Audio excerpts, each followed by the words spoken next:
Oh, here we go. Well, let me bring up the. Yeah, you better turn that down. We can't have any copyright infringements on this channel. Let me just bring this up over here. Oh, look at that! I got 10 hours of Thundercloud music there. That's awesome. All right, I never thought I would say the day that I'm extremely happy, and I do mean I'm extremely happy that Brad Marchand didn't score once, but he did score twice. So the Rat scored. Uh, Not only, like I said, not only once, but twice. He did get the game winner in overtime as well.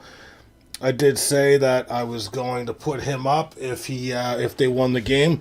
Little did I know that meant he was going to score the game-winning goal. So let's start off with hockey. We cannot wait for our beloved Wrench. He is gone for the next 11 days. So let's just get right to it and get to the meat and potatoes of things. So, as you already know, Florida won. So the Florida Panthers won 5-4 over Edmonton. Edmonton made it interesting. They did score with, I think it was Corey Perry scored with 17.3 seconds left in the third period, and their goalie pulled. So they did make it extremely stressful. I am going for Florida. I want everyone to know that. Fuck Canada. Fuck you. The media and people that are always talking shit about Toronto, and then, oh yeah, let's just go for Edmonton, blah, blah, blah. Fuck them all. I'm fucking done with this country. I'm fucking cheering American, and that's the way it's going to be. That's the way the cookie crumbles. Let's just do a little bit of a breakdown of kind of how the game played out. I wouldn't say either goalie played well, because, well, if you're going to make an argument that one played well, maybe Bobrovsky, but not really. They both faced a lot of shots. I mean, Bobrovsky had 41 saves out of 45 shots against for a 9-11 save percentage. Stuart Skinner, he did let a weak goal at the end there. 38 saves out of 42 shots. Is that correct? No. I didn't refresh. I did not refresh, I don't think. Yeah, he was dog shit. He had an 881 save percentage.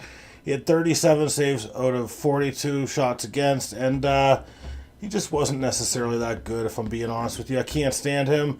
It's one reason why I'm hoping for Edmonton to lose. The other reason is fuck Canada, fuck the media. Just sick of the bullshit that I keep hearing. It's like, oh yeah, can't win a cup with Austin Matthews as your captain. Okay, bullshit. Let's turn the page. Oh, Connor Matthews. Austin Matthews says blah, blah, blah, blah, blah, blah, blah, blah, blah, that we were passengers, and everyone's up in arms about him. Mitch Marner says the same thing. No one gives a fuck. And it's just like, you guys, these are grown-ass men paid fucking millions of dollars to play a fucking game. We're being fucking serious right now that we'd be all like, oh my god, we were passengers in that game for 40 minutes. You were. It's an accurate assumption. You lost like 6-1 that game. You're going to say everyone showed up and played fucking Chuck Jolly good? Like, fuck off. This ain't fucking kindergarten. We ain't painting with no motherfucking crayons. So shut the fuck up. Man, these are grown-ass fucking men. Let's fuck off and fucking slow our fucking roll. That's all I got to fucking say about it. Anyways, back to the game that was Edmonton and Florida. So the series is now knotted 1-1. Scoring was crazy in the first period. It kind of looked like it might be like a 7-6 ball game, to be honest with you. We had Florida scoring twice, Edmonton scoring 3 times, but then Florida kind of took control in the second period. They scored twice, and none were scored for Edmonton. Welcome back to the Thundercloud. Welcome back from your hiatus there. We appreciate your service. Also, thank you for rudely interrupting me in the middle of a promo. Well, I mean, it was incidental contact. It was an accidental banning. These things do happen. Perhaps I sent a text to her saying to ban you because you're pissing me off with your dweeby ass antics. Who knows? I'm not saying it happened. I'm just saying who knows if it happened or not. Like I already said, with 17.3 seconds left, Corey Perry did square the game up. Connor McDavid did assist on that. He had 2 assists, I think, on the night. He's up to 25 assists in the playoffs. So I love McJesus. I love Connor McDavid, but I hate the fucking Canadian fans. So that's why it pains me. It pains me to have to go against the Edmonton Oilers because I wanted to cheer for the Edmonton Oilers, but I can't stand the fucking media. And then, of course, the rat, Brad Marchand, scored his 7th goal of the playoffs, his 2nd of the night. The pride of Nova Scotia, my new best friend who I hated for years, Brad Marchand. Congratulations, young man, even though I think we're the same ass motherfucking age. We got Dan saying, I just want a competitive series, to be honest. I wouldn't mind if the Leafs got beat by the best team. Well, you know what? The fact of the matter is the Leafs fucking played good without their A goalie, with their B goalie, who I would call a C goalie, in fucking Wall. So, you know, that is a factor as well. With Stolarz, he clearly moved the puck a lot better, handled the puck a ton better, you know, with passing and stuff. Wall was like a fucking stick in the mud trying to get that fucking puck off his stick, you know what I mean? So, like, holy fuck. Holy fuck. Fuck Canada. Fuck Canada is all I'm going to say right now. We're fucking sick of you guys, you sons of bitches. Let's go, Florida. When do we beat the Edmonton Oilers next? When are we going to beat the Mets? It's going to be June 9th at 8 p.m. Eastern Standard Time. Look out. They're going up 2-1. They're back home. They're going to go up 3-1 as well. Back in Sunrise, Florida. Fuck you, Edmonton. You really fucking pissed me off, Canada. All right. That's it for hockey. We covered the hockey part of the program. We're going to move on now to the NBA. And I've got a rant. You know what? I'm sorry, I got to suckle.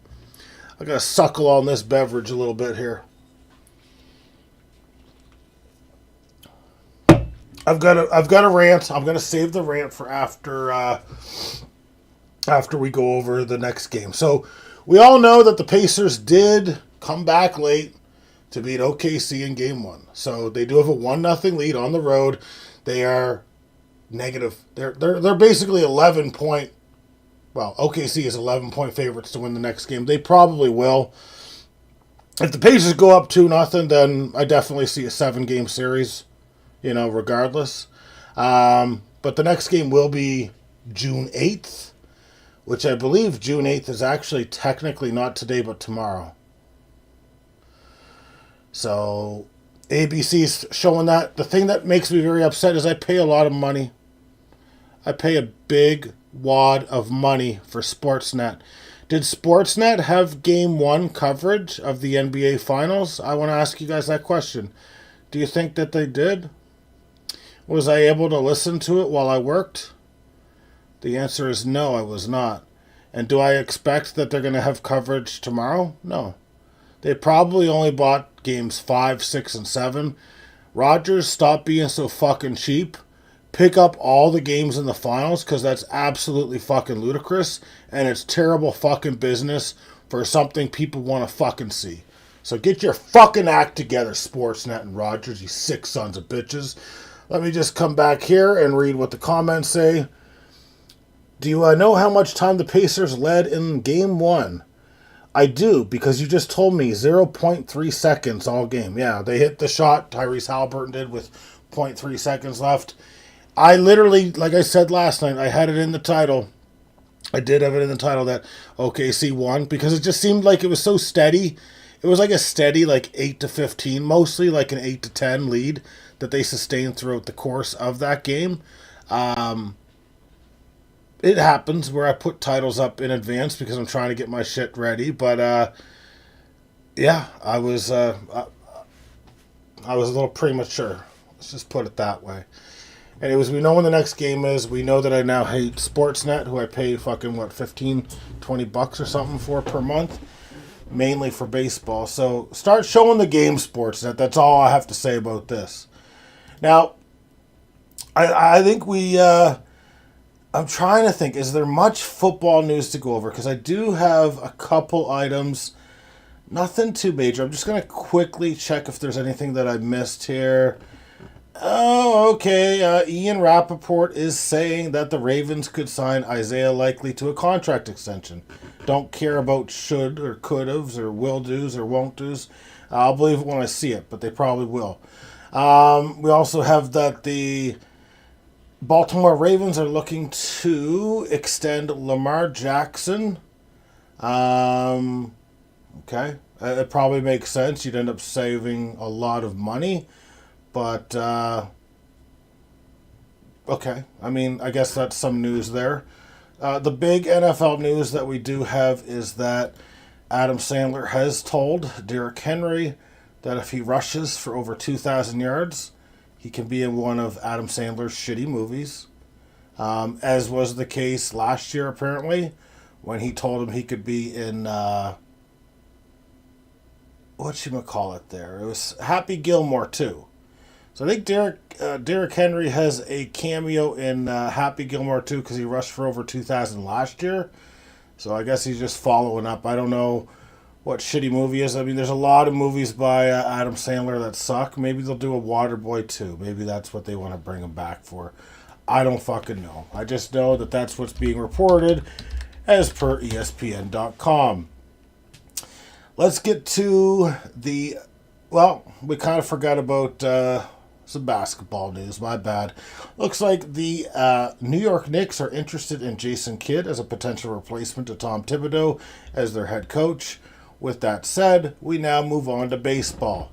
The Blue Jays did extend their win streak, I believe, to 3. I think they're on a 3-game winning streak there. They do have 8 of their last 10 won. 9. So they beat... Excuse me? 9. 9 of their last 10. Well, I've got this... 8 of their last 9. Okay, I said 8 of their last 10, though. Yeah, it's 9. 8 of the last 9. Yes, but it's still 8 of their last 10. Yeah.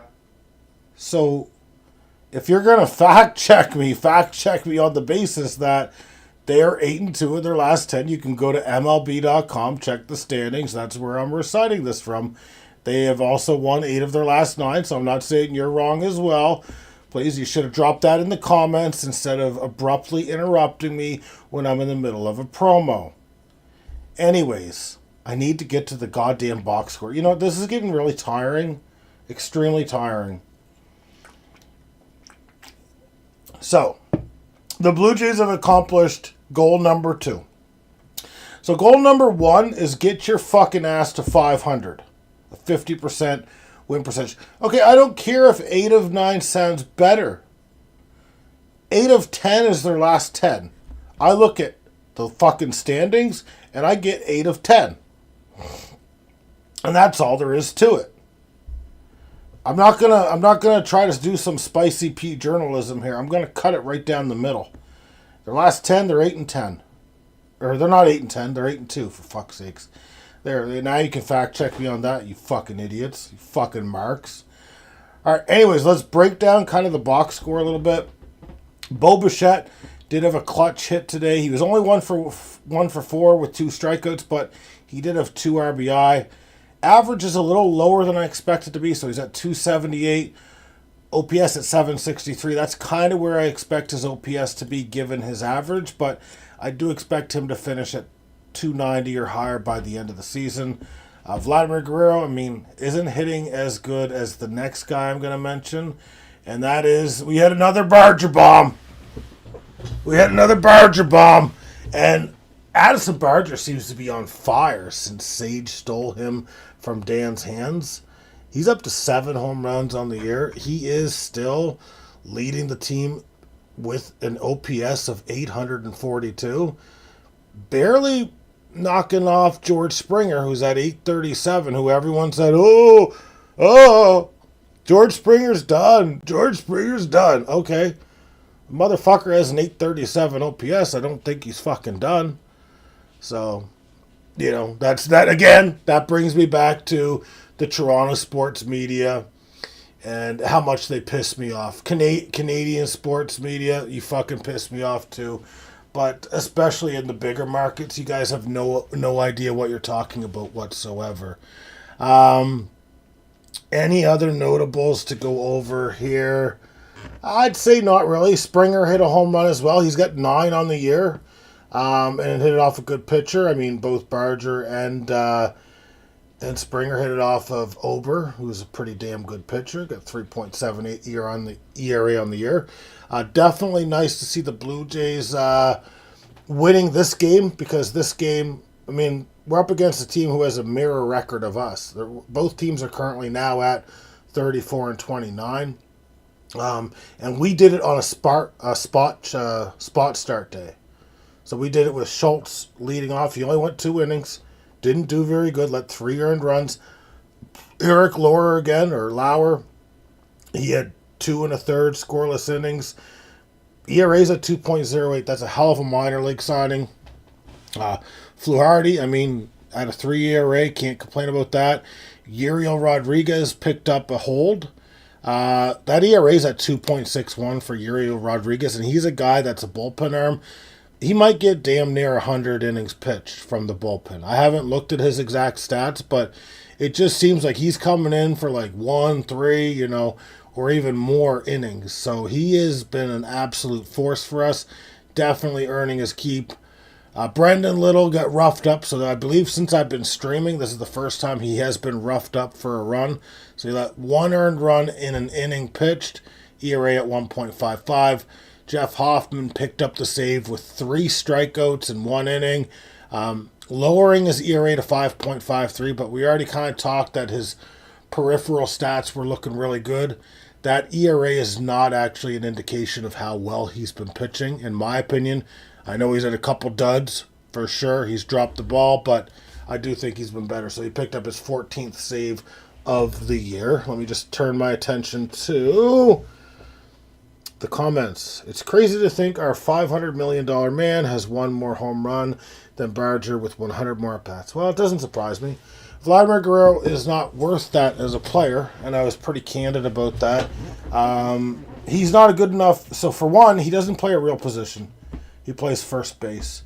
For 2, he's not dominant enough at first base to command that type of money. And for 3, I mean, who gives a fuck? There's no salary cap. They're going to make that fucking money back in like jersey sales and their stupid ass fucking commercials that they do with like him and George Springer and stuff. So they're not going to lose money on that investment, even if Vladimir Guerrero is just, above average, that sort of thing. I mean, we got to remember last year, though, Guerrero surged in the second half as well. So, I mean, the fact he's had an 804 OPS so far does not concern me whatsoever. I mean, it's a solid OPS.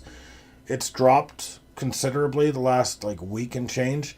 But that's what happens early in the year. But once it gets a little warmer, I do expect Vlad to start hitting a lot better. But like I said, goal 1 is down. Get to 500. Goal 2, get 5 games or above, so sustain that for a little bit. Then you need to get 8 or 10 games over. If you get to 8 to 10 games over, you will legitimately be in the wild card race. You don't necessarily need to win more than 86 games this year to make the playoffs as a wild card team. So, I mean, if you're 87 wins, you're 12 games above 500. So let's get to 8 games, 8 to 10 games by the trade deadline. And then let's buy and let's go from there. Now, a guy that we were looking to sign in the offseason, a great pitcher, a former Cy Young winner, Corbin Burnes. We do have some bad news regarding him. So he did sign a 6-year, $210 million contract. The Blue Jays did offer something quite similar to that, based on my understanding. I think they may have even offered a bit more. At least more per year. Maybe they went a year lower. I can't remember the logistics of it or that sort of thing. He blew his arm. So Corbin Burnes is going to have Tommy John surgery. He won't be back until this time next year. So Corbin, why are we laughing? Why are we laughing? The guy's arm blew up. He blew a tire in his fucking elbow. How the fuck is that funny?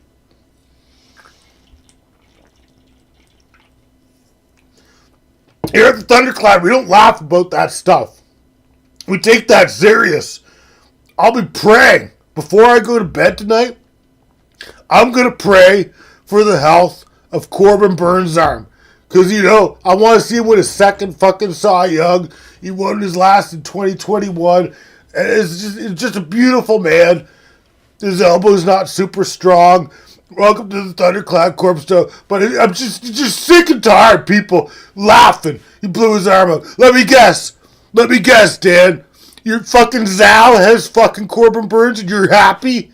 You're happy because he fucking blew his arm out? Now you got a tactical advantage in your goddamn stupid little fantasy fucking whatever it's called. I almost said fantasy football matchup. Oh, it looks like, never mind. Sorry, my conspiracy has been debunked as Corpso has dropped him like a bad habit. Well, that's a tough guy to lose. I'm going to say that right now. He is a legitimate fucking stud. So for you to lose him, you better be looking at the waiver wire and trying to pluck someone, All right, football's been covered. We do have a firing. What do you say? Might have to switch over. I got to go over here to read this. Might have to switch over to the fantasy scoreboards. No. I'm not there yet. I direct the program. This is my show. I'm calling the shots. I'm Babe Ruth. I'm Barry Bonds. So don't tell me what to do. Respectfully. Now, I don't like to get heated at my viewers. I really don't. But Dan, please shut your fucking mouth respectfully. Or I will come out there and I will slap that fucking... I'm sorry. I can't be threatening to hurt people physically. I'm done. All right. Let me get to the fucking news that I need to fucking break. All right? Because right now, we've got a sweet man. We've got a sweet man getting fired by the Dallas Stars. We got Pete DeBoer getting fired after 3 seasons with the Dallas Stars.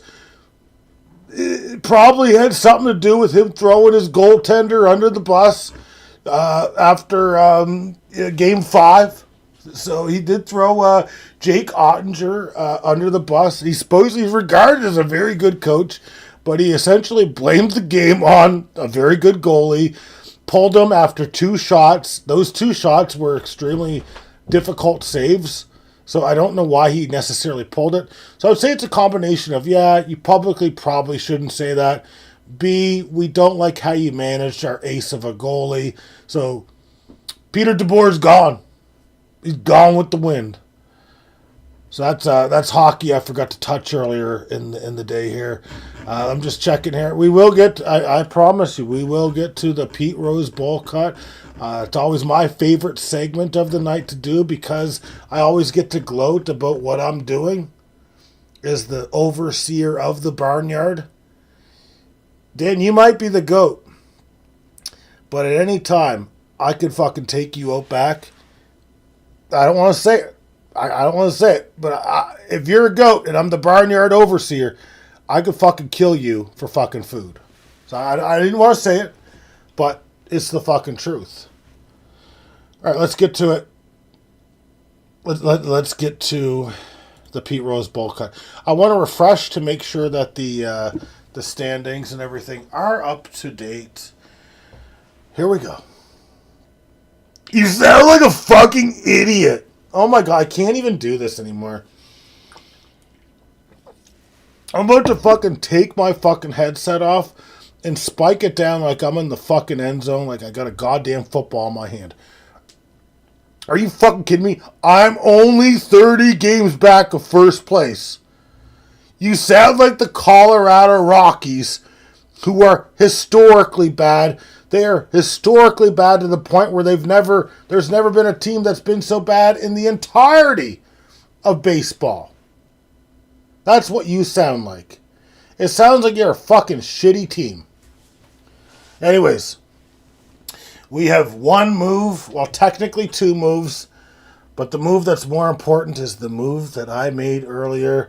I did add Captain Alejandro Kirk to Team Rodfather, only because Shea Langeliers went on the DL, the 10-day DL. I do not know what the injury is, so I go from a guy with a ton of fucking power. I mean, Langeliers, he can hit 30 home runs, right? No average, to a guy that's hitting for average. I believe Kirk has a 304 average. Not great for the extra base hits, but Alejandro Kirk, we would like to welcome you to Team Rodfather. If you're here for 10 days, you will get a ring at the end of the season. We're very excited to have you in here. We also do believe that you're going to help bolster our defense as well. So we really appreciate that framing that you do over there, Kirk. And as was reported in the YouTube chat, Corbin Burns has been dropped. So anyone looking to add Corbin Burns, you are a fucking idiot because he will not pitch this year. Again, we're going to go over the score. So I am laying the absolute smackdown on Alexandra's astounding team. I'm up 10-4. I'm a shoo-in to win this week. No one's gaining ground on me. Well, they might gain ground, but they're not taking over first. Potentially Sage will. He's up 12-4 over Vlad the Impalers. We've got Graham's great team up 9-3 on Mother, so things could shift around a little bit. I do want to do a little spotlight.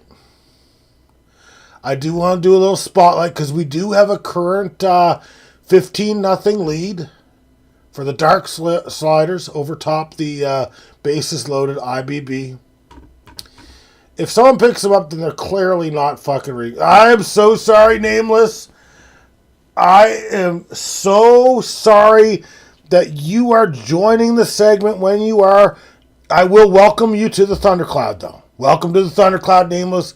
You've got a lot of courage. You have a lot of courage coming in here when you're stuck 15. This could be a complete train wreck for your season. This could be the kind of... I understand your frustration, is all I'm going to say. I do understand your frustration. You're stuck 15, but let's just take a deep look into it. Maybe it's closer than the score indicates. So Dan is leading you 27-23 for runs. That is surmountable. You can come back from that. Trust me. That's okay. Deep breath. You got that. Now, 7 home runs to 6. That you can at least tie. If you get your act together, of course. So you're still okay there. RBIs, he's got you in a stranglehold. So that's one that you're not going to come back from. You're stuck 33-19. Unless you get like Junior Caminero coming to play for you and getting 8 RBIs a game, you're in trouble. It is time to push the panic button for RBIs. 7-4 for stolen bases. I'd say that's a sizable lead, especially if you don't have a lot of stolen base guys. I do not know your roster because I don't care about any of your guys' roster. I only care about me, and I only care about my roster. Now, a 261 average versus a 225 this late in the week, to me, that's insurmountable. I do not think you will climb that mountain.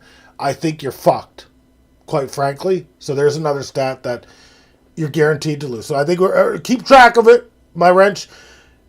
Two stats there that are insurmountable. We've got a 337 on base against a 280 on base. That's insurmountable, so I believe that's 3. We've got a slugging of 426 against a slugging of 356. I'm sorry, that's strike 4. That's insurmountable. We've got an OPS. I'm sorry, and I'm not trying to pick on you. I do apologize again. I'm just reciting facts here. We've got a 763 OPS atop a 636 OPS. Again, I think you're fucked. I think that's strike 5. You've got 78 innings pitched, the Dark Sliders do, to 39 2/3. I'd say you're fucked. Unless you've got a lot of guys going. Feel free to correct me if I'm wrong. If you got a lot of guys going, then maybe some of these stats swing. 69 strikeouts to 49. I'd say you're fucked there unless you got a lot of guys going. So that's strike 5, 6, or 7. I can't remember. Quality starts. 6-2 in favor of the Dark Sliders. I'd say you're fucked there, Nameless. I'm sorry. I'm trying to look at this down the middle. Down the middle. The wins, 4-1 in favor of the Dark Sliders. Again, with all due respect, I'd say you're absolutely fucked there too. The saves, 5-2. I want to lean towards you being fucked there, but there's a chance. There's a chance. So you're saying there's a chance. There might be a chance, but I'm going to say absolutely not. Sorry. Oh, God. The holds, you got a chance at holds. You're tied for holds at 3 apiece, so you could win that stat. That would be a big, that'd be your only win. But, I mean, that's a big win there. You can put it together. The ERA is 2.78 to 3.63. I'm sorry, but I think 2.77 or 6 or whatever it is, it's too hard for you to get to. It's funny that I'm winning, though. I got a 6.93 ERA, but I'm awesome. That's what I do.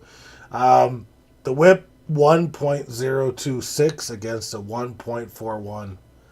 You're not going to catch the whip either. So, legitimately, I'd say 13-3 is the best outcome that could happen for bases loaded IBB based on my brainiacal, calculations there. You're fucked, bud. You fucking let me down. Legitimately, if we go back and we take a look at the standings, this is very disappointing.